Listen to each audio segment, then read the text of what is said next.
Hey everybody, welcome to another episode of Before You Buy, the show where we give you the latest impressions and raw, uncut gameplay on games that have just released. I'm Jake Baldino, and today we're talking about Transformers Devastation. This is the newest Transformers game available for all the major consoles, and most importantly, it's developed by Platinum Games. Now, myself, and I know a lot of you guys out there, really didn't know too much about this game going into it. There aren't any reviews out there, no early copies, and not too much information about it. The game in the United States is $50 instead of $60, and that could either work for it or against it. So let's talk about this game. Transformers Devastation is actually pretty decent. It's not without its problems, and it definitely doesn't feel like a $60 game. I think it was the best thing that they took $10 off the price.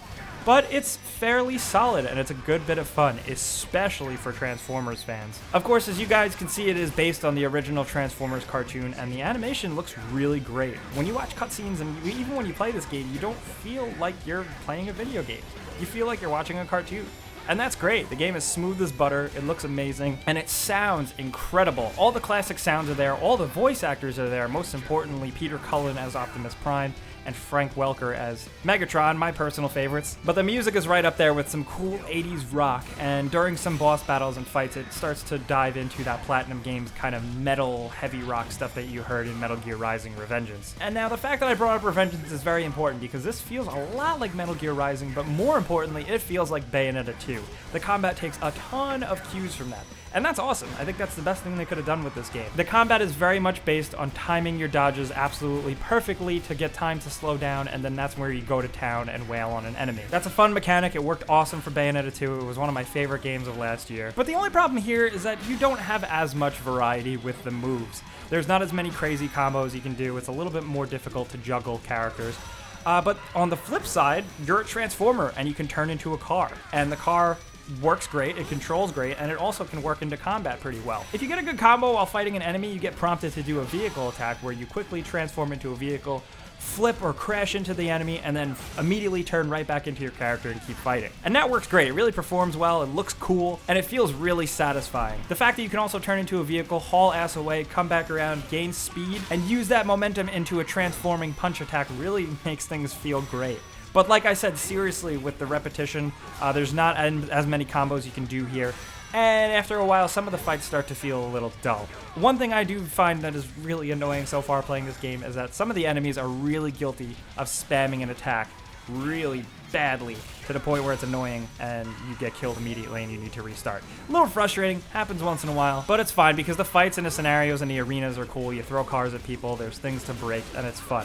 Now, speaking of the environment, you're basically placed in a city that Megatron is trying to, cyberform and destroy and whatever. And it feels fairly linear, but it opens up and you drive around the streets. You can't really climb buildings, but you drive around the streets, jump on top of buildings, explore the environment. Basically, it's long roads that lead to bigger open arena environments where you fight enemies, so it gets a little predictable. But there is some variety here because there are certain times where you get into chase scenes, which are really cool. Chasing down other Transformers and dodging their attacks feels really great as you fly through the city. It's pretty damn satisfying. What I really also did appreciate, and I did not expect going into this game, is that you can go into a screen where you select your different Transformer character. You can play as Optimus Prime, Bumblebee, Sideswipe, Wheeljack, and Grimlock. They all have their own little combat styles and can transform into vehicles at will, and it's awesome. But the coolest part too is that you can also find different power-ups and items to use, and especially loot. You get different weapons that some of you can use for all the Transformers, and you can combine and synthesize some to craft your own better weapons. And the way it works is pretty good, and it feels pretty satisfying. Like I said, my only real complaint about this game, and it is a pretty big one, is the repetition. While it does feel good, it can get a little dull for some players pretty quickly, just if, you're not really into the combat, because some of the encounters get a little tired. Very early in the game is very guilty of making you fight a boss twice in the same, 45-minute period, just with slightly different attacks.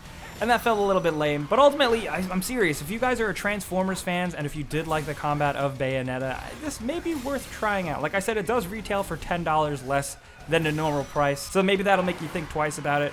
But maybe if you're not a diehard Transformer fan, maybe wait for it to get a little cheaper because you might get tired of it a bit more quickly than the game wants you to. But it is very unique, and it does feel different than the last Transformers games because now you have a lot more enemies transforming whenever at will and fighting them, and the combat constantly changes between cars and humanoid. And the real big difference here is that Platinum Games has left their mark on it. It definitely feels like its own new Transformers game.